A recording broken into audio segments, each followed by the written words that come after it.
விவேகமே கொடுத்து ரிப்பீட் ஆகலை, வேறு மாதிரி கை கொடு இங்கே பிரமாதம் கேட்டு. தேங்க்யூ. பைத்தியம் சிவாஜினா அவர் லைஃப்பில் பார்த்தா போதும்னு நினச்சா மெட்ராஸ் வந்து செகண்ட் டே அவர் மீட் பண்ணிட்டேன். பட் மீட் பண்ணி இப்படி உட்காந்து பேசி பார்த்தோன்னா நான் கொஞ்சம் ஃபேராகவும் அவர் கொஞ்சம் கருப்பாக இருந்தீங்க. ஒரு சின்ன சந்தோஷம்.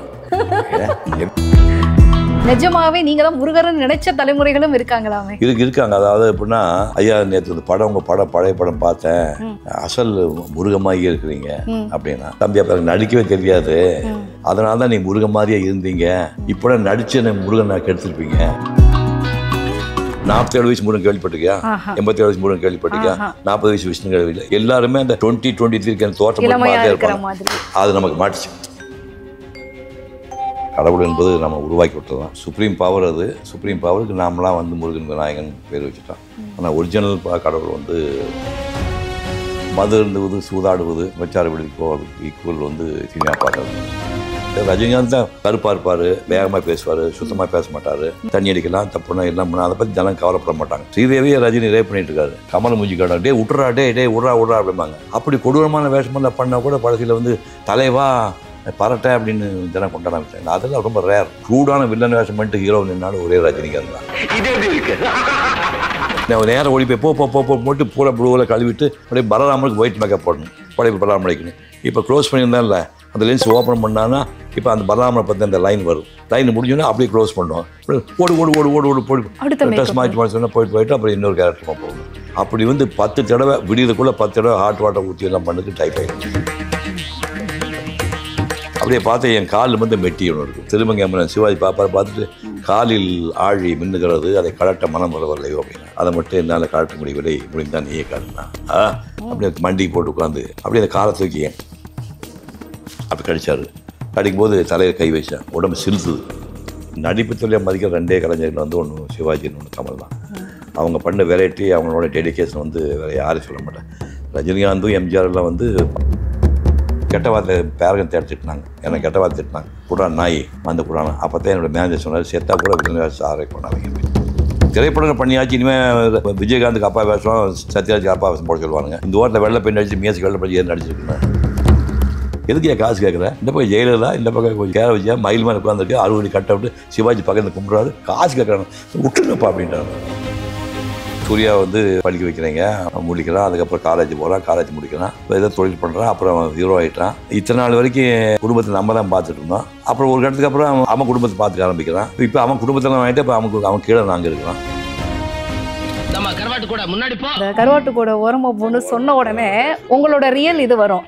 அப்போ ரியாக்ஷன் வந்து நீங்க அப்படியே போகிறோம் அப்படின்னு நிசரி சாசா நிசரி சாசா நிசரி சாசா நிசரி சாசா பாமா பமா காமரை சாரி பனீசரி சனிபா மசரிக மகா கணபதி. கட் பண்ணுங்க சார். நான் மீண்டும் சொல்கிறேன், நடிகர்களில் சேலஞ்சு யாராவது காட்டு அவன் கால் தொட்டு போடுவான்.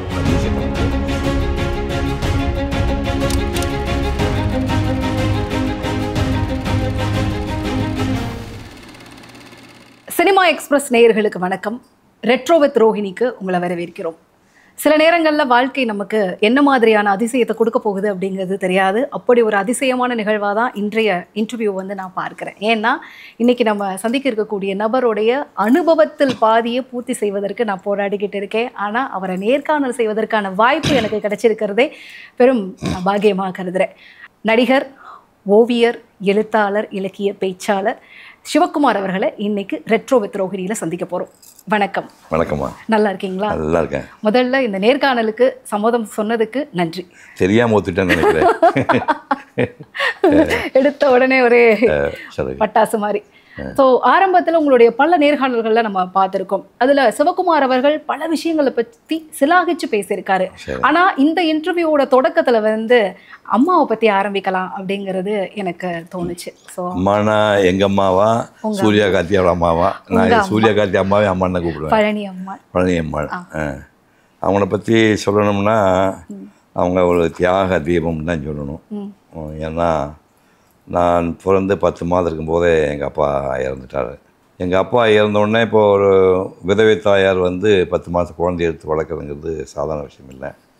நான் என் ஸ்பீச்சில் முன்னாடி சொல்லியிருக்கேன், தப்பி தவறி எங்கள் அப்பா உயிரோடு வந்து எங்கள் அம்மா இருந்திருந்தாங்கன்னா நான் அனாதை இருப்பேன். ஏன்னா 10 மாதம் குழந்தையே வந்து ஒரு தகப்பன் வளர்க்க முடியாது. ஒரு தாயார் வந்து வளர்த்தாங்க. பஞ்சம் உச்சத்தில் இருக்குது.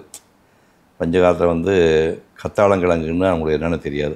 தோட்டத்தில் இருக்கிற கத்தாழை நம்ம மட்டையை வெட்டிட்டு இந்த ட்ரங்க் பக்கத்தில் என்ன உள்ள கிழங்கு இருக்குது, அந்த கிழங்கு கொண்டு வந்து பெரிய பானைகளில் பீஸ் பீஸாக கட் பண்ணி அதை உள்ளே போட்டு கருப்பட்டி உள்ளே போட்டு புளியெல்லாம் நார்த்து உள்ளே போட்டு 24 மணி நேரம் கொதிக்க வச்சு, நீயே போயிட்டு சொல்லிட்டு இருக்கு, கொதிக்க வச்சு அப்படியே அந்த எசன்ஸ்லாம் சேர்ந்து தின்ன வேறு அல்வா கலர் இருக்கும்.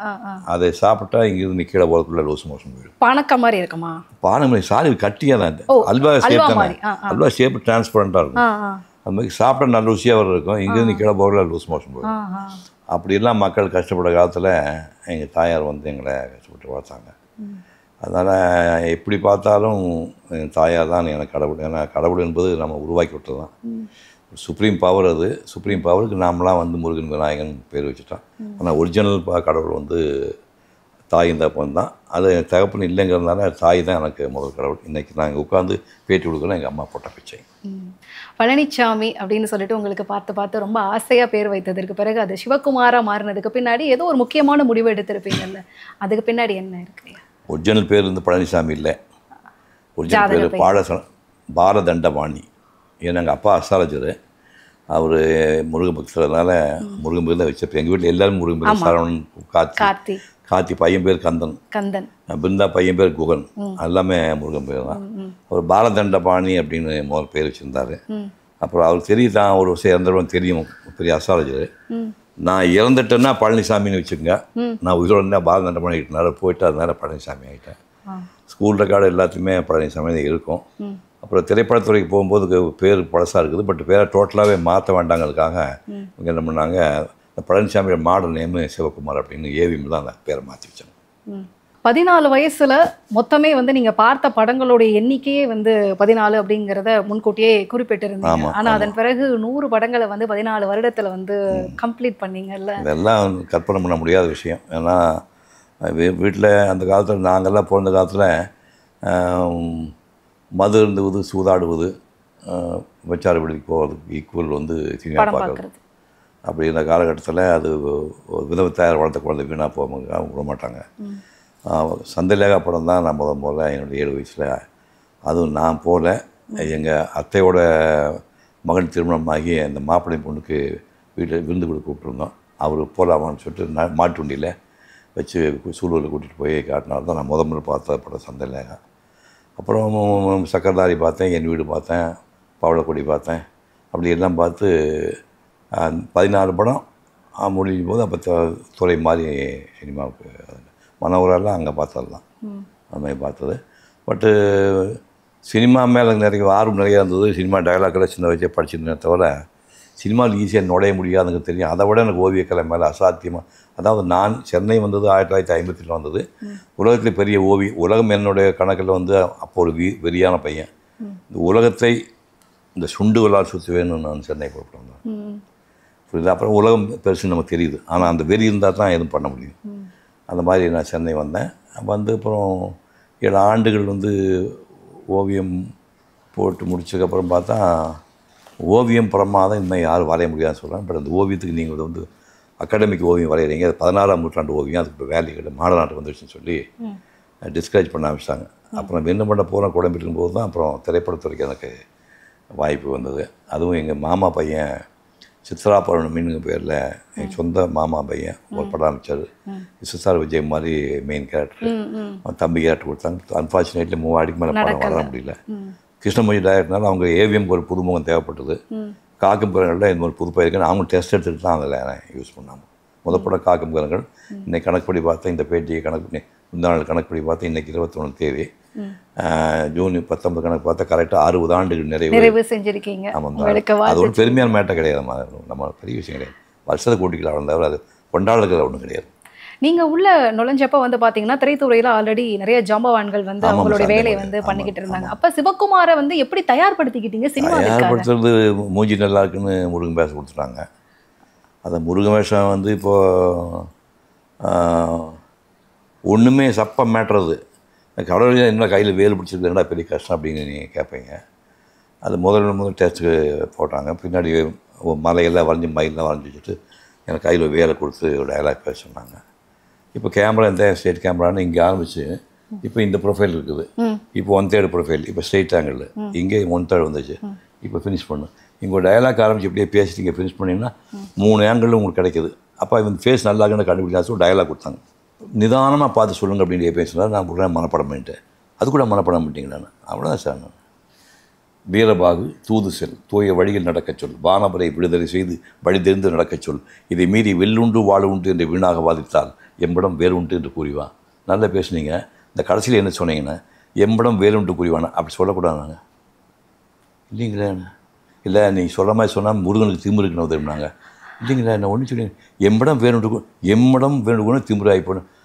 ஐயா அதை எப்படியே சொல்லணும்னா, இதை மீறி வில்லுண்டு வாழுண்டு என்று வீணாக வாதித்தால் எம்மிடம் வேறுண்டு புரிவான். அட்டாட்டா இவ்வளவு சின்ன விஷயம் கூட எக்ஸ்பிரஷன் இருக்கான்னு அப்படியெல்லாம் டெஸ்ட் எடுத்து, அப்புறம் எனக்கு இங்கே சிங்கப்பூரில் இருந்தது. அந்த சிங்கப்பூரில் ஒரிஜினலாக இருந்தது. அப்புறம் வந்து ஒரு 10-20 நாள் கழித்து விசாரிச்சு, என்ன சார் ஓகே பண்ணிட்டாங்கன்னா டெஸ்ட்டில் ஒன்றும் புரியலன்னா, முருகனுக்கு பல்லடங்க சொல்கிறாங்க, இந்த பையனுக்கு கொஞ்சம் பல்லு தான் ஒரு பிரச்சனை இருக்குது அப்படின்னாங்க. ஒன்று சிவாஜி கணேசனுக்கு கீழோசி 2 தப்பு பல்லு இருந்தது. சிவாஜிக்கு பராசரியில் டைரக்ட் பண்ணவர் கிருஷ்ணமஞ்சி ஏற்பாடு தான். பெரம்பூர் பேக்ஸில் ஒரு டாக்டர் இருந்தார், பல் டாக்டர் இருந்தார். அவர் தான் சிவாஜிக்கு இந்த பல்லை எடுத்து கரெக்ட் பண்ணி விட்டாரு. நேராக என்ன அங்கே அனுப்புகிறாரு. நேராக அங்கே போனால் சிங்கப்பல்ல காட்டிட்டார். இப்போ மறுநாள் சார் தம்பி முருகனுக்கு பல்லடங்க சொல்ல, உங்களுக்கு இந்த பல்ல தான் எந்த பல்லுங்க அப்படின்னா, எங்கே எடுத்து ஒரு வாரம் ஆச்சுன்னா, அடாப்பா எடுத்துட்டியா அப்படின்னாங்க. அப்புறம் பார்த்தாங்க ஓகேன்னு முருகன் வேஷம் கொடுத்தாங்க. அப்புறம் 36 பேருக்கு டெஸ்ட் எடுத்து போட்டு நடிகர் விஜயகுமார் அதை டெஸ்ட் வந்தவர். எல்லா டெஸ்ட் எடுத்து நமக்கு ஓகே பண்ணிட்டாங்க. அப்புறம் என்னாச்சு, கந்தன்களை நடிக்கலான்னு முடிவு பண்ணுறதுக்குள்ளேயே காட்சி தேதி வர்றதுக்குள்ளே நடிகராக ஓகே பண்ணிட்டாங்க முருகன் வேஷம் பண்ண போகணுன்னு. அதுக்கு முன்னாடியே விஜயதசமி, விஜயலட்சுமி, ஏபி நாகராஜன் சரஸ்வதி ஸ்டார்ட் பண்ணிட்டார். அது நம்ம ஆக்சுவலி சினிமாவில் புராண வேஷம் முதல் போட்டது சரஸ்வதி சகோதரன் தான். மகாவிஷ்ணு வேஷம் போட்டேன். அப்புறம் தான் கந்தகனை முன்னாடி வந்திருக்கலாம். பட் சரஸ்வதி தான் ஃபர்ஸ்ட் போட்டு அந்த வேஷம் போட்டது. அப்போவே எல்லாம் பார்த்தவன் சொன்னாங்கன்னா, அந்த காலம் தெரியும் உங்களுக்கு. இப்போ வண்டி தெய்வானுக்கு இப்போ மூஞ்சியும் போடுங்க, அம்மா மூஞ்சியும் போட்டால் யார் கேள்வி போல. முருகனுக்கு வந்து அந்த காலத்தில் ஒரு வடிவமைச்சாங்க இல்லையா, ரவிவர்மா ஓவியங்களோ சிவகாசி ஓவியங்களோ போடாமல் அழகான முகம் பொம்பளமாக இருக்கும், ஏஜ் தெரியாது, மூக்கு வயிறு துல்லியமாக, அது மிச்சதுனால அதுக்கு ஃபிக்ஸ் ஆகி போச்சு எனக்கு.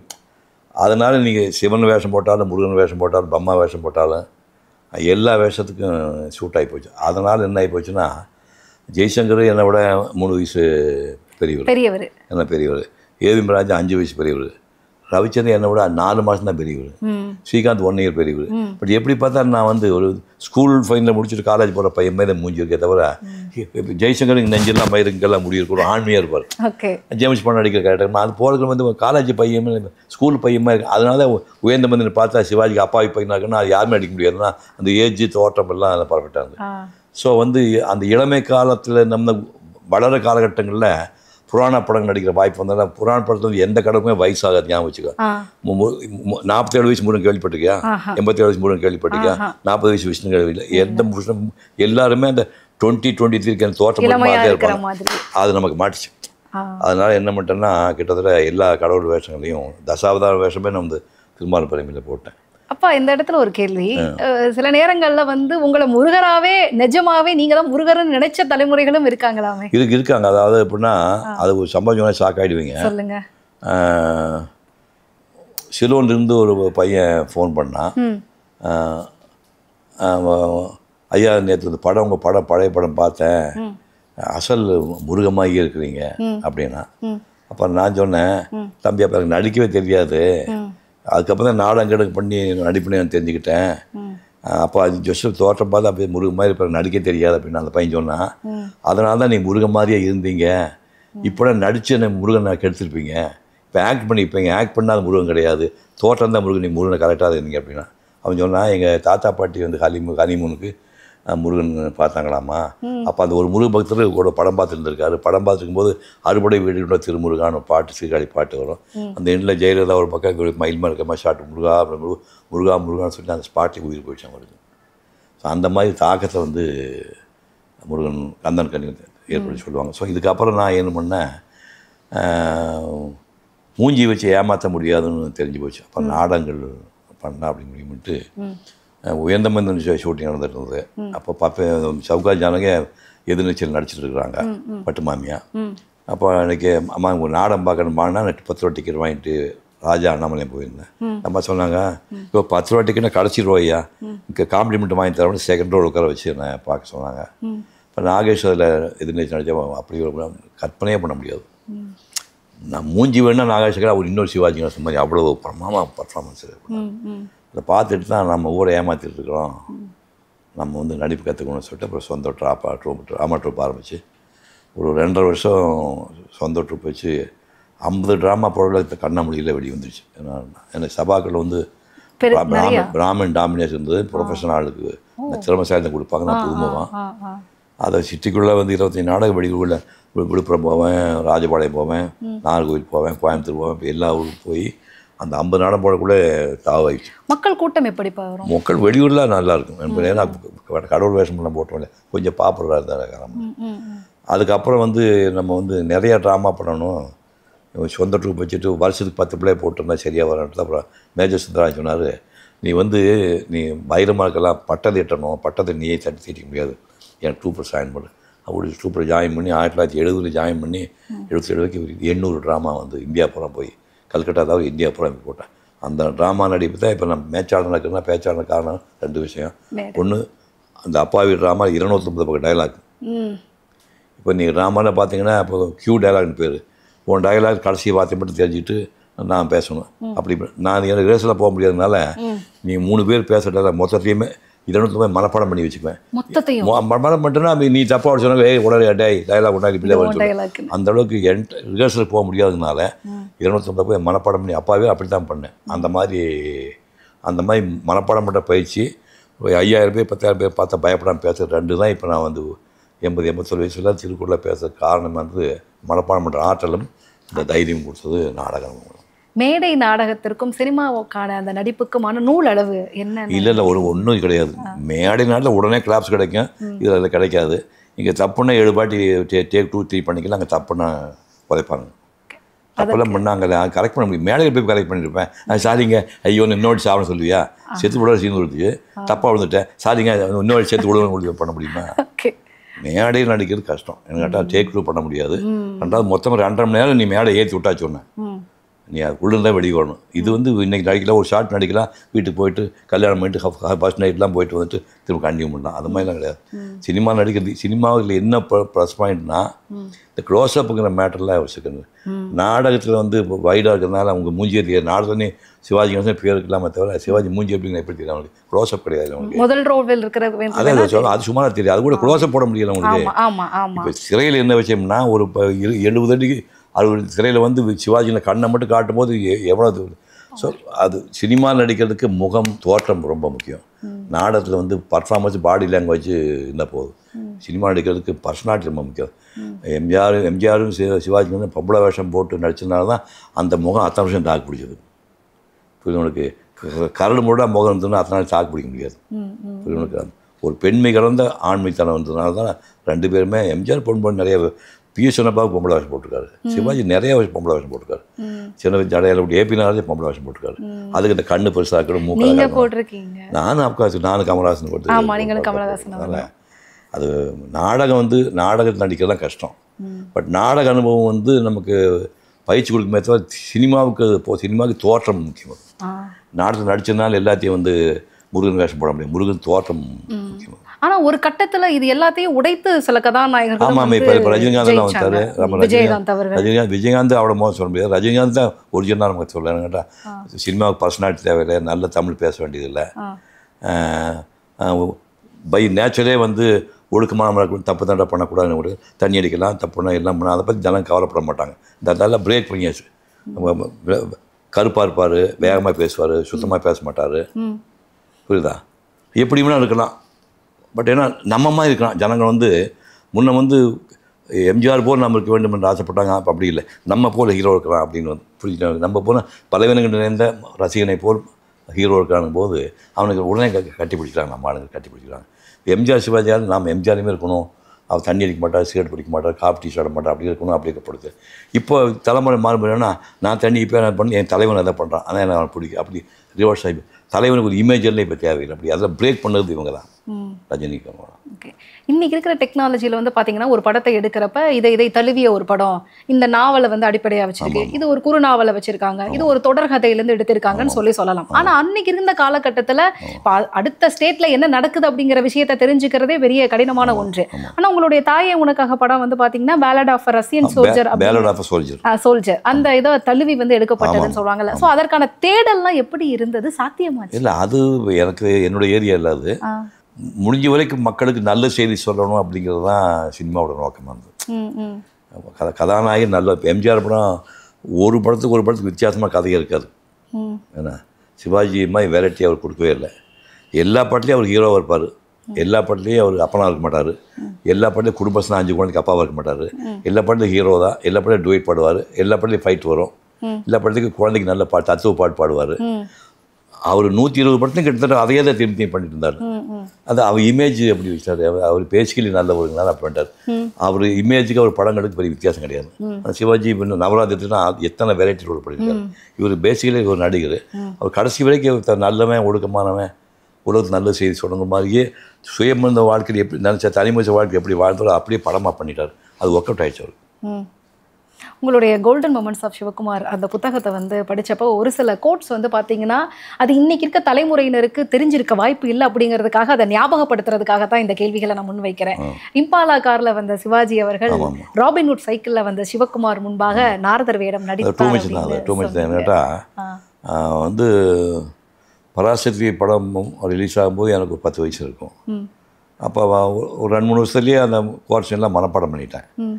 அப்புறம் வந்து என்னுடைய கனவு நாயகன் வந்து என் பிளட்டுக்குள்ளே இருக்கிற ஆள் நடிகராக, மற்ற துறைகள் வேறு, நடிப்பன் அப்படின்னா நடிகர்னா எனக்குள்ள பிளட் இருக்கிறது சிவாஜி தான். அவர் வந்து லைஃப்பில் பார்த்தா போதும்னு நான் கனவு கண்ட நாட்கள் உத்தமபுத்தர்லாம் பார்த்து வணங்காமொழியெல்லாம் பார்த்து மிரண்டு, அப்போ கட்டமோன் லெவலில் வணங்காமொழி வந்துடுச்சு, உத்தமபுத்தரம் வந்துச்சு மெட்ராஸ் வரக்குள்ள. உன்னழகை கன்னியர்கள் சொன்னதுனாலே பாட்டில் வர ஒரு யாரடி நீ மோனி டான்ஸ் வர பைத்தியம் சிவாஜினா. அவர் லைஃப்பில் பார்த்தா போதும்னு நினச்சா மெட்ராஸ் வந்து செகண்ட் டே அவர் மீட் பண்ணிட்டேன். ஒரு என்னை கூட்டிகிட்டு வந்தது பொள்ளாச்சி பக்கத்தில்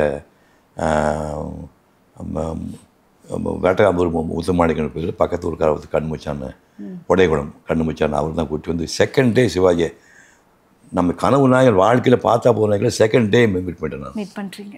பட் மீட் பண்ணி இப்படி உட்காந்து பேசி பார்த்தோன்னா நான் கொஞ்சம் ஃபேராகவும் அவர் கொஞ்சம் கருப்பாக இருந்தீங்க. ஒரு சின்ன சந்தோஷம். சிவாஜி நம்ம தலையில் கொஞ்சம் பாயிண்ட்டுக்கு கருப்பாக இருக்காது போகிறக்கு அப்படின்னு. ஆனால் கண்ணு பேசுது, விரல்கள்லாம் அந்த பெயிண்டிங் விரல மாதிரி கூறு விரல்கள் அது மாதிரி ரொம்ப ஸ்டைலிஷாக ரொம்ப நெருக்கமான ஆளுங்கனால குடிச்சு வந்து வெறும் உள்ளாடை மட்டும் போட்டு வந்தார், சட்டக்கட்டு மேலே ஒன்று போட்டு பவுடர் அடிச்சுட்டு வந்து உட்கார்ந்தார். இப்போ என்ன பார்த்து என்னோட ட்ராயிங்கெல்லாம் பார்த்து கையெழுத்து புக்கில் இருக்குது, கையெழுத்து போட்டு கொடுத்து வச்சுருக்காரு. சொன்னால் இது வந்து ஓவியத்தை கரெக்டு, நீ ஓவியத்தில் படிக்கிறது வேறு, மோகன்ராஜ்னு ஒரு இடம் இருக்குது, என்னோடய நண்பர் தான் நடத்திருக்கேன், பேனர் நடத்திருக்கேன். என் முகத்தை வந்து லேண்டர்ன் வச்சு பெருசாக அவுட்லைன் போட்டுக்குவாங்க, பெரிய திரையில் காடா துணியில் பஜ்ஜர் கோட்டு சாக் கோட்டு அடித்து அதை கேன்வாஸ் மாதிரி பண்ணி அது தூரத்தில் வச்சு அவுட்லைன் மட்டும் பென்சிலில் போட்டுக்குவாங்க. அதுக்கப்புறம் வந்து அவ்வளோ பெரிய திரையில் ஒரு 30 அடிக்கு 20 அடி திரையில் வந்து சிவாஜி கண்ணு மூக்கு வரைகிறது சாதாரண விஷயம் இல்லை. அது ஃபோட்டோ வச்சு இங்கே ரோஸ் கலரு, இங்கே பிங்க் கலரு, ரெட்டுலாம் கொடுத்து வரைவாங்க, ரொம்ப கஷ்டம். அதெல்லாம் அங்கெல்லாம் பண்ணுவாங்க, நீ அங்கே போய் கற்றுக்கணும் அவர் இங்கே மோகன்ராஜ் அனுப்புனார். அப்புறம் மோகன்ராஜை போய் நான் 1 வருஷம் பயிற்சி எடுத்துக்கிட்டேன். அங்கே என்ன ஆகிடுச்சாச்சுன்னா அது அடிமை வேலை மாதிரி போயிடுச்சு. அதாவது எங்கள் ஊரில் வந்து ஒரு 1000 கோயம்புத்தூர் 1000 ஒரு 60 கட் அவுட்லாம் பார்த்தோன்னே இந்த 60 கட் அவுட்டை வரைகிறவன் தான் உலகத்திலே பெரிய ஆர்டிஸ்ட் அப்படின்னு கற்பனை பண்ணி வச்சுருந்தேன். இங்கே வந்தால் என்ன பிரச்சனைன்னு சொன்னால் இந்த பேனர் வரைக்காட்டுக்கு வந்துட்டான், அதே இடத்துக்கு வந்துட்டு வேலை செய்யும்போது ஒரு சிவாஜி கணேசனோட தலையை ஒரு 30 அடிக்கு 30 அடி சைஸில் வரைகிறதுக்கு 4-5 நாள் ஆகும். அப்படி வரைகிறவனுக்கு ஃபீஸ் வந்து சதுரடிக்கு 15 பைசா, ஸ்கொயர் ஃபுட் இருக்கு இல்லையா, ஸ்கொயர் ஃபுட்டு 15 பைசானா இது வந்து எத்தனை நாள் வரையவான், அந்த சைஸுக்கு வரைகிறதுக்கு எவ்வளோ வரைய முடியுமா, அடையாளம் தெரியுமா, தூரத்தில் வச்சா சிவாஜி மாதிரி தெரியணும், கிட்ட போய் பார்த்து வெறும் செவ்வளவு தான் இருக்கும். அதை அதுக்கு கால்குலேட் பண்ணி வரைகிறவனுக்கு வெறும் 15 பைசானா 3 நாள் வரைஞ்சாலும் 100 ரூபா கொடுப்பாங்க. ஓவியக்கலையிலேயே வந்து கொத்தடிமை வேலைங்கிறது இந்த பேனர் வரைகிறது தான். நம்ம இந்த அப்படின்னு ஃபீல் பண்ணி ரொம்ப வருத்தப்பட்டு அதுக்கப்புறம் தான் ஓவியக்கல்வியில் நான் ஜாயின் பண்ணி 6 ஆண்டுகள். உங்களுடைய திருமால் வெறுமை படத்தை பத்தி சொல்றப்போ ஒரே நாள்ல வந்து 10 கெட்டப்ப வந்து போட்டு அதோட மேக்கப்பை கழிச்சு நீங்க பண்ணி இப்பெல்லாம் உங்களுக்கு மேஜிக்லாம் வந்துருச்சு. அப்போ அன்னைக்கு அப்படியே எப்படி டிசால்வ் சாத்தியப்படுத்துறீங்க? எப்படின்னா ஊர்ம அவதாரம், மச்ச அவதாரம், வாமன அவதாரம், வராக அவதாரம் வருவதுக்கு சப்போஸ் ஒரு ப்ளூ மேக்கப் வச்சுக்கலேன். இப்போ கிருஷ்ணனுக்கு வேஷம் ப்ளூ போட்டாச்சு, ப்ளூ உடம்புல ப்ளூ போடணும், உள்ளாடை போட்டு ஃபுல்லாக பெயிண்டில் அடித்து போட்டு அந்த கிருஷ்ண வேஷம் ஒரு பிட்டு வந்து நடிக்காரு. இப்போ நடிச்சிட்டு இருக்கும்போது இந்த ஷார்ட் முடிஞ்சோடனே சரி ஒரு 20-30 செகண்ட் ஷார்ட் முடியும் போது அப்படியே டிசால்வ் பண்ணி க்ளோஸ் பண்ணிடுவாங்க. லென்ஸை க்ளோஸ் பண்ணி இப்போ இருட்டாக இருக்கும். இப்போது நேரம் ஓடி போய் போட்டு பூரா ப்ளூவில் கழுவிட்டு அப்படியே பலராமனுக்கு ஒயிட் மேக்கப் போடணும். இப்போ நீ உன் கலருக்கு அந்த ஒயிட் மேக்கப்பில் போட்டு எல்லாம் போட்டு படைப்பு பலராமன் அடிக்கணும். இப்போ க்ளோஸ் பண்ணியிருந்தால அந்த லென்ஸ் ஓப்பன் பண்ணான்னா இப்போ அந்த பலராமனை பற்றி அந்த லைன் வரும். லைன் முடிஞ்சோன்னா அப்படியே க்ளோஸ் பண்ணுவோம். ஓடு போடு ட்ரெஸ் மாற்றி சொன்னால் போயிட்டு அப்புறம் இன்னொரு கேரக்டரமாக போடணும். அப்படி வந்து 10 தடவை விடியதுக்குள்ளே 10 தடவை ஹாட் வாட்டர் ஊற்றி எல்லாம் பண்ணுக்கு டைஃபாய்டு வந்துச்சு.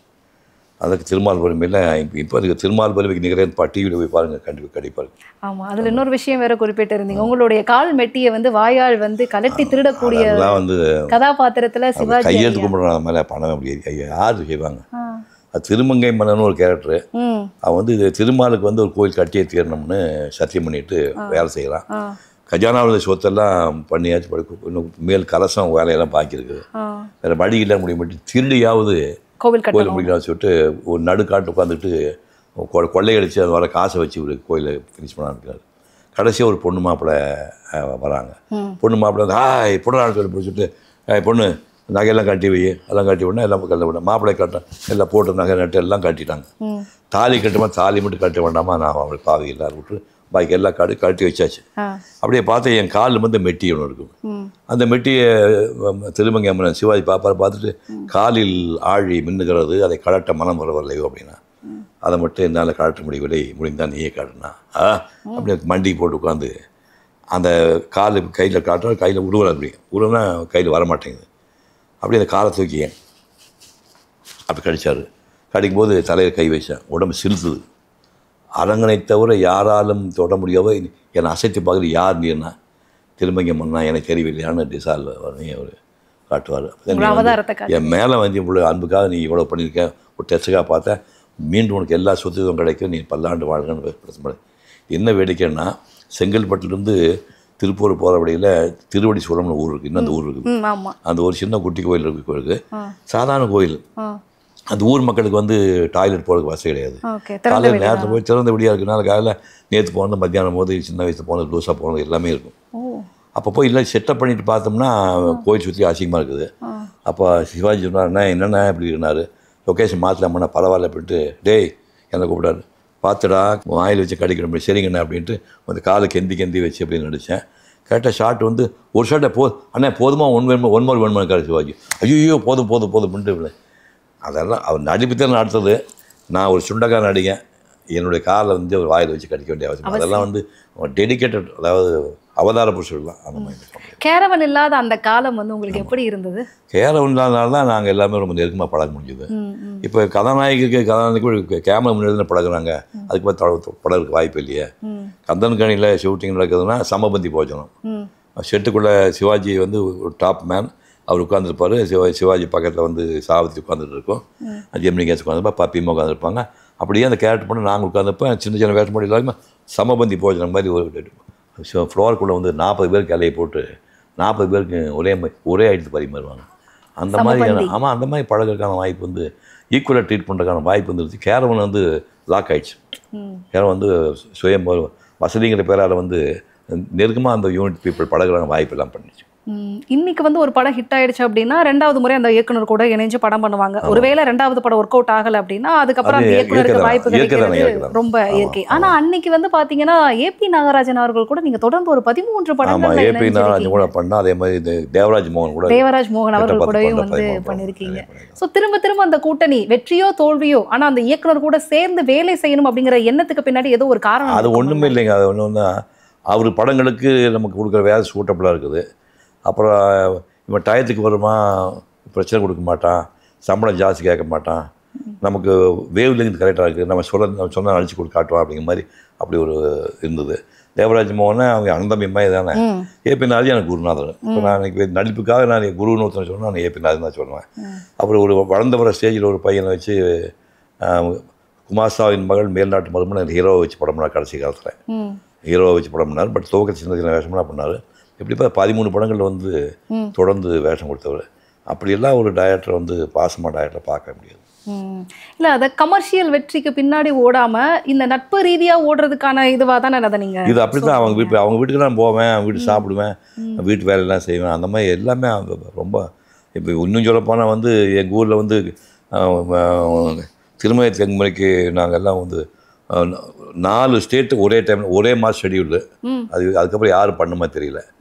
தமிழ்நாடு, கேரளா, ஆந்திரா, கர்நாடகா 4 ஸ்டேட்லேயும் கோயில்கள் இருக்குது. ஆந்திராவில் திருப்பதி வந்துடுது. திருத்தணி கூட திருத்தணி தமிழ்நாடு வச்சுங்க.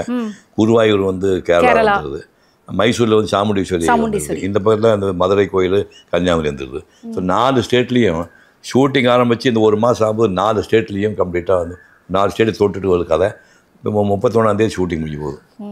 அந்த மாதிரி நாங்கள் புதுமுகங்களை வச்சு அந்த மாதிரி படம் எல்லாமே காரணம்னா ஒரு அண்டர்ஸ்டாண்டிங் தான். அந்த மாதிரி அண்டர்ஸ்டாண்டிங். நிறைய வித்தியாசமான கதைகளை வந்து தேர்ந்தெடுத்ததுல உங்களுடைய பங்கு வந்து நிறையவே இருக்கு. அப்படியெல்லாம் கிடையாது. அப்படி இல்லைங்க. நான் வந்து எப்படின்னா நான் இந்த எம்ஜிஆருக்காகவே கதை எழுதுவாங்க. சிவாஜி தான் அப்படி கிடையாது. சிவாஜி பவர்ஃபுல் கதை எது இருந்தாலும் அவர் உள்ள வந்துடுவார். என்னுடைய காலகட்டம் வந்து குடும்ப கதைகள் தான் ஜாஸ்தி. குடும்ப கதைகள் ஜாஸ்தி இருந்தால இப்போ அன்னக்கிளி எடுத்தாலும் சரி, பத்திரக்காளி எடுத்துட்டாலும் சரி, ஆட்டுக்காரம்னா பொம்பளை சப்ஜெக்ட் தான். அதேமாதிரி அந்த காலத்துலேயும் வந்து எம்ஜிஆர் சிவாஜி காலத்துலேயே பராசக்தி, காவேரி, மங்கம்மா சபதம், மந்திரிகுமாரி, மலைக்கள்ளன், அலிபாபா, மதுரை வீரன், அதுக்கப்புறம் தான் மேல் டைட்டில் வந்தது. அதுக்கு முன்னாடி எம்ஜிஆர் படங்கள் எல்லாமே ஃபீமேல் டைட்டில். அடிமை பெண் என்ன பேர் பிறந்தவனுக்கு. அதேமாதிரி இப்போ சிவாஜி படம் நிறையா மங்கைய திலகம் அதான் பெண்கள் பேர் தான் இருக்கும். என்னுடைய படங்களில் வந்து எப்படின்னா குடும்ப கதைங்கிறதுனால நான் ஒரு சின்ன விஷயம் கொஞ்சம் நேரம் சொல்கிறேன். நான் வந்து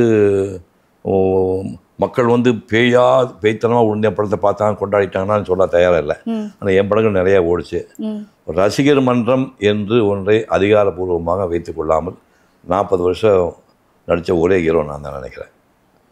கமல்ஹாசன் நானும் முயற்சி பண்ணால் கமல் சொல்லிட்டாரு, என்னென்ன பண்ணி பார்த்த முடியலண்ணே, அவனுக்கு வேறு வழிகாட்டுக்கு ஒரு ஆள் வேணும்னு ஆசைப்படணும்னு சொல்லிட்டு வேறு வழி இல்லாமல் அவர் சொல்லிட்டார். சிவகுமாரன் நானும் முடிவு பண்ணோம் ரசிகர் மன்றம் வேண்டான்னு. பட் என்னுடைய ஆட்கள் வந்து ஏன்னா அவர் வேகமாக வளர்ந்தோன்னா பெரிய கலைஞர். நான் வந்து மதிக்கிற நடிப்பு தொழிலை மதிக்கிற 2 கலைஞர்கள் வந்து ஒன்று சிவாஜின்னு ஒன்று கமல் தான். அவங்க பண்ண வெரைட்டி, அவங்களோட டெடிக்கேஷன் வந்து வேறு யாரும் சொல்ல மாட்டேன். ரஜினிகாந்தும் எம்ஜிஆர்லாம் வந்து பாப்புலர் ஹீரோஸ், அவங்களோட மக்களை கொண்டாடினாங்க. அது வேறு 2 பேருக்குமே கையெழுத்து கும்பிட்றேன். ஆனால் நடிப்புனா இவங்க 2 பேர் பண்ண வெரைட்டி நான் நல்லா பண்ண சொல்ல முடியாது. இந்த லேடி சப்ஜெக்டாக இருந்ததுனால என்னுடைய படங்கள் வந்து பிரமாதம் ஓடிச்சு. அப்புறம் எனக்குன்னு படமாக ஓடுனது காலம் பார்த்தா 100வது படம் ரோசா புழக்காரி, அது வண்டி சக்கரம் படங்கள். அதுக்கப்புறம் வந்த படங்கள் எல்லாமே இப்போ 50-50ங்கிற மாதிரி ஹீரோனுக்கு ஈக்குவலாக ரோல் வந்து ஆணிவேறு படம்லாம் அப்படி வந்த படம். எனக்கு 3 தெய்வங்கள் படத்தோடைய கதை வந்து ரொம்ப பிடிக்கும். பழமொழியில் சொல்லுவாங்க திருடங்கையில் சாவியை கொடுத்த மாதிரி அப்படின்னு சொல்லுவாங்க. ஆனால் அன்னைக்கு வந்து ஒரு திருடர்களை நம்பி இது பண்ணுற மாதிரி ஒரு கதையை வந்து அதில் வந்து மறக்கவே முடியாது. வசந்தத்தில் ஒரு நாள் மணவரை ஓரம் வைதியை காத்துன்ற ஒரு பாட்டு இருக்கும். நீங்கள் நெட்டில் போய் பாருங்கள். அழகுன்னு அழகு அப்படி அழகாக இருக்கும்.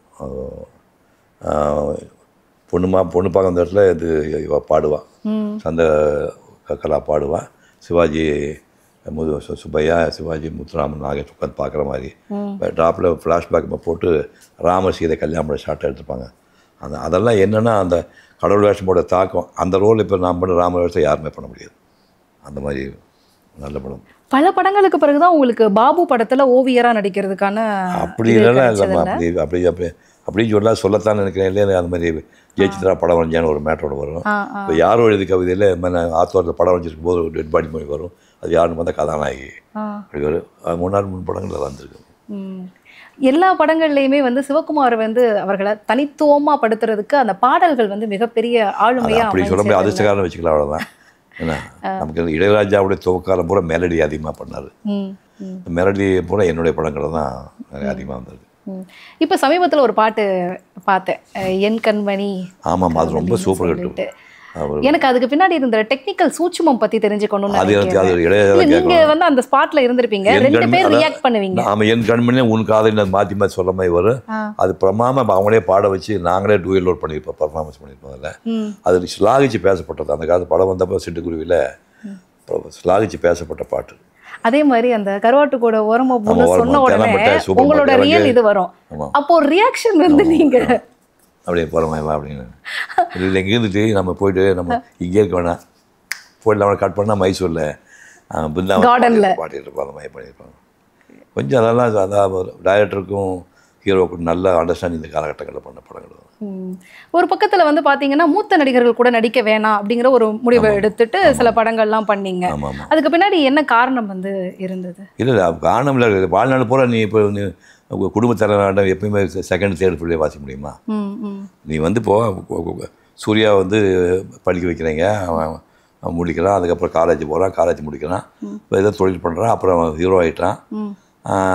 இத்தனை நாள் வரைக்கும் குடும்பத்தை நம்ம தான் பார்த்துட்டு இருந்தோம். அப்புறம் ஒரு கட்டத்துக்கு அப்புறம் அவன் குடும்பத்தை பார்த்துக்க ஆரம்பிக்கிறான். இப்போ அவன் குடும்பத்தெல்லாம் வாங்கிட்டு இப்போ அவன் கீழே நாங்கள் இருக்கிறோம். அது ஏற்கதானே இப்போ வாழ்நாடு போல நீ ஹீரோ தானே உங்களுக்கு உள்ள உச்சகட்டம். ஒரு திரைப்படத்துறையிலோட உச்சம் அப்படிங்கிறது ஒரு நடிகனுக்கு உச்சம்ங்கிறது ஹீரோ ஸ்தானம் தான். புரியுது உங்களுக்கு? நாசரை கூட 2-3 படங்களில் ஹீரோவை ட்ரை பண்ண படம் ஓடல இல்லை, படைப்படி வில்லன் தான் வந்துட்டார். ஹீரோவை நிற்கிறது சாதாரண மேட்டர் கிடையாது. அதில் அதிர்ஷ்டக்காரன் வந்து க்ரூடான வில்லன் வேஷம் பண்ணிட்டு ஹீரோ நின்னாலும் ஒரே ரஜினிகாந்த் தான். அந்த 2 ஆடுகளில் கொடூரமான வில்லன் வேஷம் பண்ணிட்டு 14வது எண்ணில் வந்து அந்த ஸ்ரீதேவி கடைசியில் ரேப் பண்ணுற மாதிரி சஜஸ்டிவாக தான் காட்டுவாங்க. அடே விட்றா கிளைமாக்ஸில் ஸ்ரீதேவியை ரஜினி ரேப் பண்ணிட்டு இருக்காரு. கேமரா காட்ட மாட்டாங்க, கமல் மூஞ்சி காட்டாங்க, டே விட்றா அப்படிம்பாங்க. அப்புறம் ரேப் பண்ணான்னு தெரியும். அப்படி கொடூரமான வேஷம் பண்ணால் கூட படத்தில் வந்து தலைவா பரட்டை அப்படின்னு ஜனம் கொண்டாட வச்சாங்க. அதெல்லாம் ரொம்ப ரேர். ரஜினிக்கு கிடைச்ச பேர் புகழ் வந்து கடவுளுடைய பிளஸிங் தான். அது நடிப்பு திறமையெல்லாம் 2ஆகும் ஆசீர்வதிக்கப்பட்ட அளவு. ஆனால் அப்படியே வந்து நீங்களும் ரஜினி அவர்களும் சேர்ந்து பண்ண அந்த புவனா ஒரு கேள்விக்குறியில யாருமே எதிர்பார்த்திருக்க மாட்டாங்க. இல்லைம்மா, அது விஷயம் அதை வந்து நிறைய பேர் குழப்பிட்டு இருக்காங்க. நீங்கள் விட்டு கொடுத்துட்டீங்க சார் ரஜினி ஹீரோ ஆகிட்டாருன்னா, அப்படியெல்லாம் கிடையாது. ஒருத்தருக்கு உன் தாயின் கருவையில் இருக்கும்போதே நீ யாருக்கு பிறக்க வேண்டும், எப்போது பிறக்க வேண்டும், எப்படி பெயர் போட வேண்டும், எந்த கதை முடிய வேண்டும் எழுதி மண்டை ஓட்டு கொடுத்து செஞ்சு விட்டார். இருக்கா ரஜினிகாந்த் சூப்பர் ஸ்டார் ஆகணும்னு எழுதியிருக்கும் போது சிவகுமார் எப்படி தடுக்க முடியும்? 14 படம் பூரா நடிச்சிருக்க கமலஹாசன் தடுக்க முடியல, சிவகுமார் தடுத்துருவாரா? அந்த படத்தில் கதையே என்னன்னா, வில்லனை போல் தோற்றமுள்ள நல்லவனை போல் தோற்றமுள்ள வில்லன். அதான் நான் தான் இப்போ பார்க்க நல்லவன் மாதிரி இருப்பேன், நான் தான் வில்ல பொம்பளை பொறிக்கையாக இருப்பேன். இல்லை அவர் வில்லனமாக இருப்பார். அவர் காதல் தோல்வி அடைஞ்ச ஒரு ஜென்வின் கேரக்டர். அது ஒர்க் அவுட் ஆச்சு. அவ்வளோ சும்மா விட்டு கொடுத்தாங்கன்னு சொல்லவே சொல்லாதீங்கம்மா. இல்ல அப்படி சொல்ல வரல. அந்த வந்து எப்படி கேட்பாங்க, மக்கள் வந்து எப்படி வந்து அதை அக்செப்ட் பண்ணிக்கிட்டாங்க, எப்படி எடுத்துக்கிட்டாங்க ஒரு விஷயம் என்னன்னா, இந்த படம் முடிவில் வந்து கல்யாணத்துக்கு முன்னாடி வந்து திருத்தரமாக சுலட்சணா குழந்தை இருக்குது, என்னுடைய குழந்தை. இப்போ கல்யாணம் பண்ணால் என் பொண்டாடி குழந்தை பிறக்க மாட்டேங்குது. ஜெயா கல்யாணம் பண்ணியிருப்பேன். அந்த கடைசியில் வரும்போது டெஸ்டெல்லாம் பண்ணி பார்த்தவங்க பிரச்சனை உங்களுக்கு தான் இருக்குது அப்படின்னு ஜெயா சொல்லிடுவான். நமக்கு ஏன் குழந்தை போயினா யாருக்கு சொன்ன கல்யாணத்துக்கு முன்னாடி குழந்தை பார்த்துட்டான்னு உண்மை சொல்லிடுவாங்க. கல்யாணத்துக்கு முன்னாடியே குழந்தை பார்த்துட்டான்னா அப்போ ஆன்மீக உடம்பு உடையை தொலைச்சிட்டான். அந்த அம்மா கோச்சிக்கல. அப்போ உங்களுக்கு ஏற்கனவே குழந்தை இருக்கா? ஐயோ அந்த குழந்தை வாங்கி கொடுத்து கதையை ரிவர்ஸ் அடிச்சிடுவாங்க. அந்த குழந்தைய வாங்கிக்கிட்டு இப்போ குழந்தை யாருன்னா சுமித்ரா கேட்டுக்கு அவள் கொடுக்க மாட்டேங்கிறான், ரஜினியை கொடுக்க விட மாட்டேங்கிறாரு. கெஞ்சி கடைசியில் பார்த்தா ஒரு ஆபத்து கிளைமாக்ஸ் வந்து இந்த மருந்து கொடுக்குறேன் குழந்தைக்கு, அந்த குழந்தைக்கு என் குழந்தை கொடுத்தா தான் மருந்து கொடுப்போம்னா கெட்ட வார்த்தை பேரகன் திட்டினாங்க. எனக்கு கெட்ட வார்த்தை திட்டினாங்க, குடுறா நாய் மருந்து குடான. அப்போ தான் என்னோடய மேனேஜர் சொன்னார், செத்தா கூட வில்லன் வேஷம் ஆரோக்கியம் பண்ணாதீங்க அப்படின்னு. அது மாதிரி வில்லன் வேஷம் வந்து இப்போ எத்தனை யாருக்கு பண்ணாலுங்க பிஎஸ் இல்லை அதுங்க அதுவும் இல்லை. இப்போ பிஎஸ் வீரப்ப என்கிட்ட சொன்ன விஷயம், தம்பி எனக்கு எம்ஜிஆருக்கு என்ன சம்பள வித்தியாசம்? எனக்கு எம்ஜிஆருக்கு 40,000 ரூபா, எனக்கு 35 ரூபா. எம்ஜிஆருக்கு 1 லட்சம் ரூபா, எனக்கு 75,000 ரூபா. பெரிய டிஃப்ரென்ஸ் கிடையாது. ஆனால் இந்த சின்ன டிஃப்ரென்ஸில் அவருக்கு ஹீரோவாகவே இருந்து ஒரு நாட்டை பிடிச்சிட்டாரு. எனக்கு ஒரு சேட்டு கூட கடன் கொடுக்க மாட்டேங்கிறான். வில்லனுங்க பிஎஸ் வீரப்ப கடன் கொடுத்தா சீட் கொடுக்க உதச்சி போடுவான், பணத்தை சரி வாங்க முடியாது அப்படின்னு. கடன் கொடுக்குற சேட்டு கூட படம் கொடுக்க மாட்டேங்கிறான். வில்லன் வேஷம் படம் பண்ணியிருக்காரு, முரட்டு பண்ண ஐயோ விட்டு அந்த படங்கள் நடிக்கிற ஒரு பெரிய தாக்கத்தை உருவாக்கிது. ஸோ வில்லன் வேஷம் வந்து இப்போ நாங்கள்லாம் அவருக்கு மரியாதை ஒரே வார்த்தை சொன்னார். ஜெர்மனியில் ஜிபிசி ராமத் உயிரோடு 94 வயசு சொன்னார். பேசிக்கலி நீங்கள் நல்ல சிவகுமார். பேசிக்கலி நல்ல குணம், நல்ல ஒழுக்கம், நல்ல ஒழுக்கமாக. அதை விட இந்த நீங்கள் பண்ண படங்கள் மூலமாக நீங்கள் இன்னும் யோகியன் ஆகிட்டீங்க. சொல்லத்தான் நினைக்கிற 3 பொண்ணு லவ் பண்ணால் 3மே கிடைக்காது. அது தியாகம் ஏற்றுமாங்க. சத்தியமூர்த்தி வந்து சிவாஜி விட நல்ல கேரக்டர், உயிரை போன போய் பேச மாட்டாங்க. ஸோ படங்களில் கிடைச்ச கேரக்டர் வந்து உங்களை இன்னும் மேம்படுத்தி இன்னும் சிவகுமார் நல்லவன் ஆகி போச்சு. அது பெரிய பிளஸிங் இல்லையா? எல்லாம் காசு வாங்கி நடிக்கிறாங்க. அப்படி அல்லாமல் வந்து படங்கள் நடித்த வேஷங்கள் மூலமாக இப்போ முருகன்னா இப்போ அப்படி போனால் சொல்கிறாங்க, சார் முருகன்னா அவங்க ஏன் சார் வருங்கிறாங்க. அதெல்லாம் இப்போ 3000 ரூபா சம்பளம் தீர்மானிக்கிறதுக்கு வெறும் 3000 ரூபா சம்பளம். அந்த நேரத்தில் அதுக்கு 2000 ரூபாய்க்கு கொடுத்து 2000 ரூபாய் கொடுத்து 1000 ரூபாய்க்கு யோசனை பண்ண கொடுக்குறதுக்கு. என்ன சார்ண்ணா என்னையா பணம் கேட்குறேன், இந்த பக்கத்தில் கேர பஜ்ஜியா, இந்த பக்கம் ஜெயலலிதா 60 பேருக்கு மயில் மேலே கட்ட விட்டு சிவாஜிக்கு நான் கையெழுத்து கும்பிட்றாரு, காசு கேட்குறேன். நாங்கள் ஐயோ விட்டுங்களா உண்மையிலே சொன்னாங்க. மேனேஜர் சொல்கிறாரு, எதுக்கு ஏன் காசு கேட்குறேன், இந்த பக்கம் ஜெயலலிதா, இந்த பக்கம் கொஞ்சம் கேர பஜ்ஜியா மயில் மேலே உட்காந்துருக்கு, 60 கட்ட விட்டு சிவாஜி பக்கத்தில் கும்பிட்றாரு, என்ன ஜெமினி பார்த்து கட்ட விட்டு காசு கேட்குறாங்க, விட்டுருங்கப்பா அப்படின்ட்டாங்க. அப்படியெல்லாம் 100 படங்களுக்கு வந்து நீங்கள் ₹1,00,000 சம்பளமே வாங்கல. 20 ரூபீஸு 100வது படத்துக்கு சம்பளம் உனக்கு அக்கௌண்ட் எடுத்து 20 ரூபீஸு. அந்த 20 அப்படியே தூக்கி பேங்கில் போட்டு அது சிவகுமார் கல்வி அறக்கட்டளை எம்ஜிஆர் வந்திருந்தார். எம்ஜிஆர் துவக்கி வச்சது சிவகுமார் கல்வி அறக்கட்டளை. அது கட்டில் 25 பேங்கில் போட்டு அதுக்கு ஒரு வருஷத்துக்கு இன்ட்ரெஸ்ட் வந்து 2250 ரூபா வரும். அந்த வட்டி 25,000 ரூபாய்க்கு 2250 வரும். முதல் பரிசு 1000, 2வது பரிசு 750, 3வது பரிசு 500, 2250. 3ஆக பிரித்து 3 வருஷம் கொடுத்தேன். அப்புறம் எனக்கே வெக்கமாக போய் நானே 1000 கொடுத்தேன். அப்புறம் அப்படியே 25வது வருஷம் நானே 50,000 கொடுத்தேன். மொத்த தொகை பரிசு தொகை 2250 ஸ்டார்ட் பண்ணி 50வது படத்துக்கு நான் கொடுக்கும்போது, என்னுடைய படத்துக்கு கொடுக்கும்போது 25வது படத்துக்கு 50 ரூபா கொடுத்தேன். அப்புறம் நான் நடிக்க ஸ்டார்ட் பண்ணியாச்சு. அகரம் ஃபவுண்டேஷன் தான் வந்துடுச்சு, அவங்ககிட்ட ஹேண்ட் ஓவர் பண்ணேன். இப்போ அகரம் ஃபவுண்டேஷன் வந்து அந்த தொகையை 6 லட்சம் ரூபா கொடுக்குறாங்க. 6 லட்சமாக ரொம்ப 50 லட்சம். அப்புறம் இன்னும் கூட்டு கொடுக்கலாமல் சூரிய காட்டார் நல்ல உன் பொண்ணு படிச்சுட்டு இருக்கிறான், நீ பெரிய ஆளாக இருக்கிறீங்க, இன்னும் கொடுப்பீங்க. உனக்கு அப்புறமா உன் பொண்ணு வந்து சிவகுமார் கல்விக்கிற 100வது ஆண்டு என் பேத்தி கொண்டாடணும்னா நீ நிறைய அமௌண்ட் ஏற்றிட்டுனா அவன் கட்ட முடியாமல் கொடுக்க முடியாமல் போயினால ரேட்டாகவே 6 லட்சம் ரூபா இப்போ போயிட்டுருக்கு. ஒரு 7, 8, 10 ரூபாய்க்கு மேலே போகாது. ஏன்னா இப்போ பிற்காலத்தில் என் பேத்தி வந்து திரும்ப நடத்தும் போது அது அமௌண்ட் ஜாஸ்தி கொடுக்க முடியாமல் போக முடியா. அந்த மாதிரி அப்படி ஆரம்பிச்சது தான் சிவகுமார் கல்வி. பொதுவாக ட்ரஸ்ட் ஒன்று ஆரம்பிச்சாங்கன்னா அது மூலமாக கஷ்டப்படுறவங்களுக்கு உதவி செய்யணும் அப்படிங்கிற எண்ணம் இருக்கும். ஆனால் அதில் கல்வியை வந்து பிரதானமாக கையில் எடுக்கணுங்கிறதுக்கு பின்னாடி என்ன காரணம்? இது காரணம் ஒன்றும் இல்லை. நான் படிக்கிறதுக்கு ரொம்ப கஷ்டப்பட்டவன். சொன்னால் அவன் மயக்கமாயிடுவீங்க. அதாவது 1ஆம் கிளாஸ் ₹1, 2ஆம் கிளாஸ் ₹2, 3ஆம் கிளாஸ் ₹3, 4ஆம் கிளாஸ் ₹4. நான் படித்த காலத்தில் ப்ரைவேட் படிக்கிறோம். அப்புறம் வந்து சூலூர் ஹைஸ்கூலுக்கு வரும்போது 6, 7, 8க்கு 2,300 ரூபா ஃபீஸ். காமராஜர் திட்டமெல்லாம் வரல, காமராஜர் அப்போ பாதுகாப்பு வரல. 6, 7, 8க்கு 2,300 ரூபா ஃபீஸு. 9, 10, 11க்கு 5,000 ரூபா ஃபீஸு. நான் டோட்டல் பண்ணி பார்த்தேன்.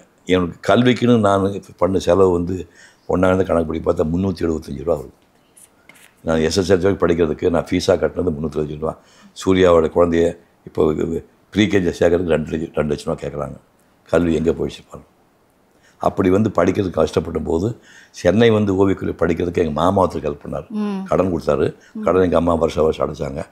100 ரூபா கொடுப்பாங்க, 100 வேண்டாம், 85 ரூபா பணம் பட்ஜெட் போட்டு 85க்குள்ளேயே ஒரு இந்த மெட்ராஸில் ஒரு மாதம் 85 ரூபா ஓட்ட முடியுமா? நீங்கள் வெறும் 85 ரூபா பெயிண்டிங் மெட்டீரியல் சேர்த்து, முடிவு ஷேவிங் பண்ணி சேர்த்து, வீட்டு வாடகை சேர்த்து, 3 வேளை சாப்பாடு சேர்த்து, நானாக வந்து பாக்கெட் வச்சுருப்பேன் சைக்கிள் பஞ்சர்னா ஓட்டுறதுக்காக. அந்த நானே இப்போ பாக்கெட்டில் இருக்கும். இப்படி 85 ரூபா மாதத்துக்கு செலவு பண்ணி நான் 7 ஆண்டுகள் இந்தியா பூரா சுற்றி படிக்கும்போது செலவாக தெரியுமா? 7 ஆண்டுக்கு மொத்தமாக சேர்ந்து 7,500 ரூபா. உனக்கு வேணால் புக் எடுத்து கிடக்கும், நான் நோட் பண்ணி வச்சுருக்கேன். 7,500 ரூபா செலவில் 7 ஆண்டுகள் இந்தியா பூரா சுற்றி ஓய்வு வரைக்கான செலவு. இப்போ சூர்யா காத்தி மொத்தம் லஞ்சு பூரா குழந்தை கூட்டு போய் ஸ்டார் ஹோட்டல் போனால் 15,000 ரூபா பில் வருது, 8 பேர் சாப்பிடுவோம். அப்போ எவ்வளோ தூரம் சும்பப்பட்டு வந்திருப்பேன்னு நினச்சிப்பான். கனவு படிப்புன்னு ஏதாவது ஒன்று இருந்ததாயா? எதுமா கனவு படிப்பு, இந்த படிப்பை படிக்கணும் அப்படிங்கிற ஒரு கனவு ஏதாவது இருந்தது? அது சந்தேகமே கிடையாது. மிக உலகத்திலே பெரிய ஓவியராக மெட்ராஸ் வர சொல்லமா கிடையாது. உலகத்தில் பெரிய ஓவியராக மெட்ராஸுக்கு வந்தேன். நான் முதலே சொல்கிறேன், சுண்டுவில் உலகத்தை சுற்றி வேணும் வந்தேன்.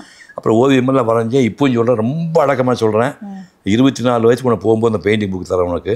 24 வயதுக்குள் அந்த தரத்திலே ஓவியம் வந்து இந்தியாவில் 20 பேர் நீ பார்க்க முடியாது. பெரிய ஓவியர் இருக்கிறாங்க. 24 வயசுக்கு நான் மேக்கப் போட்டு நடிகை வந்துட்டேன் நான். அப்போ 24 வயதுக்குள்ளே மெச்சூரிட்டி. சிவாஜி எப்படி பராசரத்துலேயே எடுத்தோன்னு மெச்சூரிட்டி. நடிப்பில் அவருக்கு இனிமேல் பெட்டராக பண்ணலாம் சான்ஸே இல்லை. எல்லா நடிப்பையும் சிவாஜி அதிலே பண்ணிட்டார். அது மாதிரி முதல் 24 வயசுக்குள்ளேயே என்னுடைய ஓவியங்கள் வந்து கிட்டத்தட்ட பர்ஃபெக்ஷன் வந்துடுச்சு. அந்த நீ 70 வயசு ஓவியரே என்னுடைய பர்ஃபெக்ஷன் கொண்டு வர முடியாது. அந்த மாதிரி மிகப்பெரிய ஓவியம் நான் வந்தேன், அது பண்ணிட்டேன். அப்புறம் அதுக்கு வேல்யூ இல்லைன்னு தான் வேறு வழியாக நடிப்பு வந்துடுறேன். நான் நடிப்பு நான் உச்சம் தொட்டேன்னு சொல்ல முடியாது. ஏன் அந்த மாதிரி சொல்கிறீங்க? அது எப்படி சொல்ல முடியும்? நாங்கள் ஒரு 175 படத்தில் ஹீரோ பண்ணேன், 192 படம் நடிச்சிருக்கிறேன். அப்போ மிகச்செல்லாம் படம்னா சிந்தூர் மாதிரி, இனியோ சுந்தரம் மாதிரி, ரோசா பொருட்கள் படித்த மாதிரி ஒரு 10-12 படம் தான் தேடும். மிச்ச படம் திசை பண்ண முடியாது. அதெல்லாம் வியாபார ரீதியாக நல்லா போகுது. நல்லா படம். அது இப்போ கண்டிப்பாக அதாவது நமக்குன்னு சுய மதிப்பீடு ஒன்று இருக்கு இல்லையா? என் சுய மதிப்பீட்டில் நான் வந்து 2ஆம் வரிசை நடிகன் தான். முதல் வரிசையில் பாப்புலாரிட்டியில் எம்ஜிஆர், ரஜினிகாந்த் நிற்கிறாங்க, நடிப்பில் வந்து கமல்ராஜ் நிற்கிறாங்க. நான் 2ஆவது வரிசை நடிகன் தான். ஆனால் மீண்டும் நான் முதல் வரிசை கேட்குறேன். உங்களுக்கு ரொம்ப அடக்கத்தோடு சொல்கிறேன், திரைப்படத்தோட யாருமே பண்ண முடியாது. 81 வயசில் 4 மணி நேரம் திருக்குறள் நான் பேசியிருக்கேன். நான் ஸ்டாப் உரையை வந்து தண்ணி குடிக்காமல் பேசியிருக்கேன். 67 வயசில் கம்பராமாயணத்தை 10,000 பாட்டை 1000 சுருக்கி 1000 பாட்டை 100 100 பாட்டை மனப்பாடமாக சொல்லணும். பேப்பரை கூட தண்ணி குடிக்கூடாது. பேசிட்டு இருக்கும் கூட்டம் வந்து உன்னமாதிரி கூட்டம் 5000-6000 பேர் உட்காந்துருப்பாங்க. உடலக்கூடாது, பாட்டை மாற்றி விடக்கூடாது. 67 வயசில் பண்ணியிருக்கேன். 75 வயசில் 4 மடங்கு ராமாயணத்தில் 4 மடங்கு பெருசான மகாபாரத்தை சுருக்கி 4.5 years ரிசர்ச் பண்ணி அது 2 மணி வருஷம் மகாபாரதம் பேசியிருக்கேன். அதுக்கப்புறம் 81 வயசில் இது வந்து மீண்டும் சொல்கிறேன், நடிகர்களில் சேலஞ்சு. திடீர்னு ஒருத்தர் செஞ்சுட்டாங்கன்னா யாராவது காட்டு அவன் கால் தொட்டு பண்ணுறாங்க. அது ஈஸியாக பண்ண முடியாது. அந்த ஓவியம் வந்து சிவகுமார் அடையாளம், இந்த மேடை பேச்சு சிவகுமார் அடையாளம். இந்த 2 தான் என்னோட காலத்துக்கு அப்புறம் என்னை பற்றி சொல்லப்படாமல் என் நடிப்பை பற்றி பேச சொல்ல மாட்டேன். இந்த முடிவு எடுத்ததுக்கு பிறகு தான் திரைப்படங்கள் நடிக்கிறத குறைச்சிக்கிட்டீங்களா? ஏன்னா ஓய்வுக்கான இல்லை அது வந்து திரைப்படங்கள் பண்ணியாச்சு. இனிமேல் ரஜினிகாந்துக்கு விஜயகாந்துக்கு அப்பா வேஷம், சத்யராஜுக்கு அப்பா வேஷம் போட சொல்லுவாங்க. இந்த ஓட்டில் வெள்ளை பெண் அடிச்சு மியாசி வெள்ளை படி ஏன் நடிச்சிருக்குன்னு அது புலிக்கு வாலாக்க ஈக்கு தலையாக்கலான்னு வெளியே வந்து சிரிகளில் சிரிச்சா ஓமையே வித்தியாசமாக இருக்குது. எலிக்கு தலைவனன்னு சொல்லுவாங்கல்ல. இல்லை, புலிக்கு வால் தான் யூஸ் ஆகுது. புலிக்கு வாழ ஈக்கு தலையான தலை தான் டிசைனிங் அத்தாரிட்டி. தலை தான் எங்கே போகலாம்னு முடியும். சிறுசானா கூட டிசைனிங் அத்தாரிட்டி தலை பால் சும்மா தொங்கிட்டு இருக்கு. அதனால் ஈக்கு தலைகளான்னு தான் வெளியே வந்து சித்தி அண்ணாமலை சிரிகள்லாம் பண்ணேன். அப்புறம் அதுவும் போர் அடிச்சு போய் இனிமேல் 2005 ஜனவரி மாதம் 19 இனிமேல் லைஃப் டைம் கூட மேக்கப் போடுறதில்ல அப்படின்னு முடிவு பண்ணேன். 2005க்கு அப்புறம் நாளை காலை என்ன எனக்கே தெரியாது. அதுக்கப்புறம் காலை என்னை மாற்றி 2006 என்னை பேச்சாளனை மாற்றி இது வரைக்கும் நான் ஜாஸ்தி பெரிய பேச்சாளன்னு சொல்கிறேன். இல்லை, இது வரைக்கும் 22 ஸ்பீச் தான் பண்ணியிருக்கேன். 22 ஸ்பீச் தான் பண்ணியிருக்கேன். திரும்ப கோடி ரூபாய் கொடுத்தாலும் பேச மாட்டேன். திரும்ப கோடி ரூபாய் கொடுத்தாலும் திரும்ப திருக்குறள் பேசும்போது கோடி ரூபாய் கொடுத்தா திரும்ப நான் ராமாயணம் பேசும்போது திரும்ப மகாபாரதம் பாடியும். இனிமேல் நெட்டில் எடுத்து போட்டு பாருங்கள், அது பேச முடியாது. நானே பேச முடியாது. அதுதான் இந்த ராமாயண மகாபாரதம் திருக்குறள் தான் சிவகுமாரோடைய மேடை பேச்சு அடையாளம். அந்த பக்கம் பெயிண்டிங் தான் சிவகுமார் போனதுக்கப்புறம் நிற்க விடுறது தான் நிற்கும். இந்த 3 விஷயங்களுக்கு பிறகு நான் பேசலை அப்படின்னு சொன்னீங்கல்ல, ஆனால் அடுத்ததாக ஏதாவது ஒன்று தொடரணுங்கிற ஒரு தாகமும் முயற்சியும் ஏதாவது அதுக்கு அதே இப்போ உயிரோட கூட இருந்துட்டு தான் இருக்கும். இப்போ அது என்ன? இப்போ என்ன பண்ண 1961 டைரி எழுதிட்டு இருக்கேன். யாரும் எழுதுறீங்களா? 1961 64 வருஷம் டைரி எழுதிட்டு இருக்கேன். ஒரு நாள் தவிர இந்த பொண்ணு வந்துட்டு போச்சு. இப்போ நீங்கள் நைட்டு என்ட்ரி பண்ணிடுவேன். இந்த ஒரு பொண்ணு வந்து உயிரை வாங்கிட்டு போயிட்டா அப்படின்னு நீங்கள் நைட்டு என்ட்ரி பண்ணிடுவேன். புரியுதா? பேர் பிரவீன் ஒருத்தன், இப்போ பிரவீன் ராகேஷா ராகேஷ் இப்போ பிரவீன் என்ட்ரி ஆகிடும். உன் பேர் என்ட்ரி இன்றைக்கி வந்து நம்ம உயிர் எடுத்துட்டாங்கன்னு இன்றைக்கி என்ட்ரி ஆகிடும். ஸோ 64 வருஷம் டைரி எடுத்துகிட்டு இருக்கு. இப்போ அடுத்த ப்ராஜெக்ட் என்னென்னா சிவகுமார் டைரி அப்படிங்கிற ஒரு டாபிக் எடுத்துக்கிட்டு இந்த 64 வருஷம் எவ்வளோ இம்பார்ட்டன்ட் ஆச்சு. இந்திரா காந்தி எப்படி சேர்த்தா தெரியுமா உனக்கு? அமெரிக்காவில் ட்வின் டவர் எப்படி படிச்சு தெரியுமா? எத்தனாம் தேதி படிச்சு தெரியுமா? ஆமாம், அதெல்லாம் எங்கே போய் விழுந்தது தெரியுமா? அந்த ஃப்ளைட் விழுந்தாலும் தெரியுமா? எல்லா ரெக்கார்டு இருக்குது. அந்த மாதிரி முக்கியமாக அந்த 64 வருஷம் டைரி இம்பார்ட்டன்ஸ் சம்பளத்தை எடுத்து அதை வந்து ஒன்றும் வீடியோ பண்ணுறது. இப்போ இந்த மாதிரி உட்காந்து வீடியோ பண்ணால் 7 மணி 8 மணி நேரம் வரும். அதை ரெடி பண்ணக்க எனக்கு 5 வருஷம் ஆகும். அதுக்கு நான் உயிரோடு இருக்கணும்ல. ஸோ கடைசி மூச்சு வரைக்கும் வேலை செஞ்சுட்டே இருக்கணும். ரிட்டையர்மெண்ட் ஒன்று கிடையாது. அந்த டைரி யாராவது இது வரைக்கும் படிச்சிருக்காங்களா உங்களை தவிர? இல்லை, அதெல்லாம் இப்போ நீ வேணும் சொல்லி இப்போ கொண்டாந்து ஏதோ ஒரு பேஜ் கொண்டு திறந்த புத்தகம் தான். திறந்த போது வேணும். இப்போ 3-4 பேஜ் போட்டு படித்து காட்ட இப்போ வீடியோ ஓடிட்டு இருக்குது. உனக்கு முடிஞ்ச உடனே படித்து காட்டுறேன். என்னெல்லாம் எழுதியிருக்கேன் படித்து காட்டுறேன் உனக்கு. நிச்சயமா. ஏபி நாகராஜன், மாதவன், தேவராஜ், அதுக்கப்புறம் புள்ளையா, இந்த மாதிரி பல இயக்குநர்கள், கேபி சார், இந்த மாதிரி உங்களோட பயணம் வந்து பார்த்தீங்கன்னா அடுத்த கட்ட இயக்குநர்கள் கூட டிராவல் பண்ணுறப்ப வந்து பார்த்தீங்கன்னா சிவகுமாரோடைய புது பரிணாமம் வந்து வந்ததுன்னு சொன்னாங்க. அதற்கு உதாரணமாக வந்து நீங்கள் டிஆர் கூட சேர்ந்து பண்ண தங்கைக்கு ஒரு கீதமாக இருக்கட்டும், ஆர் சுந்தரராஜன் அவர்கள் கூட சேர்ந்து படங்கள் பண்ணதாக இருக்கட்டும். ஸோ அந்த அடுத்த கட்டத்துக்கு வந்து நீங்கள் எந்த அளவுக்கு வந்து அடாப்ட் பண்ணிக்கிட்டீங்க? இல்லை, அது இன்னும் கசப்பான அனுபவங்கள்லாம் சிலது இருக்குது. இல்லை, டிஆர் வந்து அவர் கேஎஸ் கோபாலகிருஷ்ணனுக்கு அப்புறம் ஸ்கிரிப்டுன்னு பேப்பர் வச்சுக்காம ஒரு படத்தில் எடுக்கக்கூடிய அளவு கெப்பாசிட்டி விளாண்டு டி ராஜேந்திரன். அவர் திறமையை பற்றி நான் குறையாக சொல்ல மாட்டேன். பட் அவர் படம் ஆரம்பிக்கும் போது நீங்கள் தான் ஹீரோன்னு சொன்னார். அப்புறம் பட முடிவுக்குள்ளே அவருக்கு மற்ற தங்கைக்கு பேர் வந்தோடனே அப்படியே டெவலப் பண்ண ஸ்கிரிப்ட் கையில் கிடையாது இல்லையா, டெவலப் பண்ணி அவர் கேரக்டர் ஃபுல்லாக தூக்கி என் கேரக்டர் டம்மி பண்ணி ஹீரோ இருக்கிறவங்க இன்டர்வியூக்கு அப்புறம் தான் வர மாதிரி கதையை மாற்றிட்டார். அப்புறம் எனக்கு ரசிகர்களும் கிடையாது. இப்போ நம்ம ஒரு ரசிகை வந்து தீபாவளிக்கு படம் ரிலீஸ் ஆகுது, அழுகிறான், நீங்கள் உங்களோட ஹீரோன்னு சொல்லி போட்டு கிடச்சி இன்டர்வியூக்கு அப்புறம் 3வது சீன் தான் வரீங்க சார் அப்படின்னா, இதோட சிவகுமார் செத்து போட மாட்டார் தைரியமாக சொல்லிட்டு அப்புறம் அதுக்கப்புறம் தாண்டி வந்து வச்சுங்க. அந்த மாதிரி சில கசப்பான சம்பளம் நடக்கும். பட் அவர் பெரிய மேலே அவரே வந்து கதாவசம் எழுதுவார், டைரக்ட் பண்ணுவார், மியூசிக் போட்டுவார், நடிப்பார், எல்லாத்தையுமே தனிப்பட்ட முறையில் ஒரு பெரிய மேலே தான். அதே மாதிரி சிந்து பைரவை பற்றி பேசுகிறப்ப எல்லாருமே வந்து நீங்கள் எப்படி வந்து ஒரு கர்நாடக சங்கீத வித்துவானா நடிச்சிங்க அப்படிங்கிறத கோட் பண்ணி கேட்பாங்க. ஆனால் எனக்கு வந்து நீங்கள் கடற்கரையில் அந்த அலையில் வந்து சாதகம் பண்ணிட்டு இருக்கிறப்ப பாலச்சந்தர் அவர்கள் வந்து உங்களுக்காக எழுதின குறிப்பில் வந்து சொல்லியிருக்காரு, அலை அடிச்சுக்கிட்டே இருக்கட்டும், நேச்சுரலாக ஒவ்வொரு சாதகத்தை வந்து நீ ஸ்டாப் பண்ணுறப்பையும் அலை வந்து அடிக்கணும் அப்படிங்கிற மாதிரி பிளான் பண்ணி தான் எடுத்தோம் அப்படின்னாங்க. அந்த நேரத்தில் நடந்த ஒரு அனுபவத்தை எங்களுக்காக சொல்ல முடியுமா? அது விஷயம் ஒன்றும் இல்லைம்மா, வைசாக்கில் ஷூட்டிங் பண்ணோம். ஸ்டீல் பிளான்ட் அப்போ தான் வேலை நடந்துட்டு இருந்தது. சரி. செவ்வாய் வியாழன் 2 நாள் தான் விசாகப்பட்டினத்துக்கு ஃப்ளைட்டு, மற்ற நாள் ஃப்ளைட்டு கிடையாது. செவ்வாய்க்கிழமை போய் இறங்கியாச்சு. ஷூட்டிங் போனதுக்கப்புறம் இந்த ஸ்வரத்துக்கான அந்த டேப் ஆடியோ இருக்குல்ல, ஆடியோ டேப்பை மெட்ராஸ் விட்டு வந்துட்டாங்க. இப்போ அது ஆடியோ டேப் இல்லைன்னா ஷூட்டிங் பண்ண முடியாது. அப்போ பாலச்சந்திர நீ மனப்படம் பண்ணிட்டியா அப்படின்னா, இல்லை சார் பண்ணிட்டேன் சார். எப்படிடா பண்ண போனேன், நல்ல நடுவு கடலை கூட கொண்டு போய் உட்கார வச்சு பாறை 10 மாதம் மட்டும் உட்கார வச்சுட்டு, என்னென்ன நீ கட்சி கேமரா ஆன் பண்ணிட்டு கட்சி பாட்டுங்க சார், நான் சொல்கிறேன் ஒன்றும் கேட்காது, நான் சொல்லி முடிக்கிறேன், ஜூம் பண்ணி எடுத்துங்க, அதுக்கப்புறம் நீங்கள் வந்து முடிச்ச உடனே நான் கையாட்ட நீ கட் பண்ணிக்க சார் அப்படின்னா, நிசரி சா சா சா நிசரி சா சா நிசரி சா சா சா நிசரி சா சா பா மா பா மா கா மா ரி சாரி சரிக்கா மா கா மா ரி சாரி சா நி சா நி பா பா நி பா நி பா நி பா நி பா மா பா நி பா நி பா நி பா ரி சரி சரி சரி சா நி சரி சரி சரி சா சாரி ரி கா கா மா மா பா கா மா பா மா பா பா நி சரி சரி பா மா சரிக்கா மகா கணபதி கட் பண்ணுங்க சார்ண்ணே. இப்படி லிப்பு கொடுத்துட்டேன்.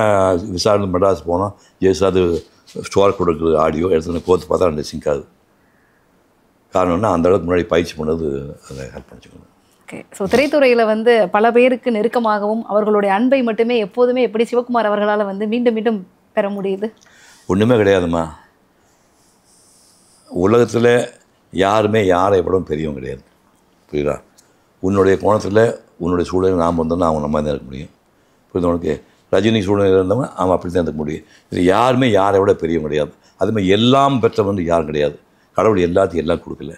அதனால் அன்பு செய்ய, அனைவரையுமே சமமாக நேசி, அன்பு காட்டு, இல்லை ஈக்குவலாக ட்ரீட் பண்ணு, இல்லாத முடியாத உதவி பண்ணு, இதை மட்டும் பண்ணால் போதும். அதை ஒன்று வாழ்நாள் முழுக்க செஞ்சால் போதும்னு நினைக்கிறேன். நன்றி, வணக்கம்.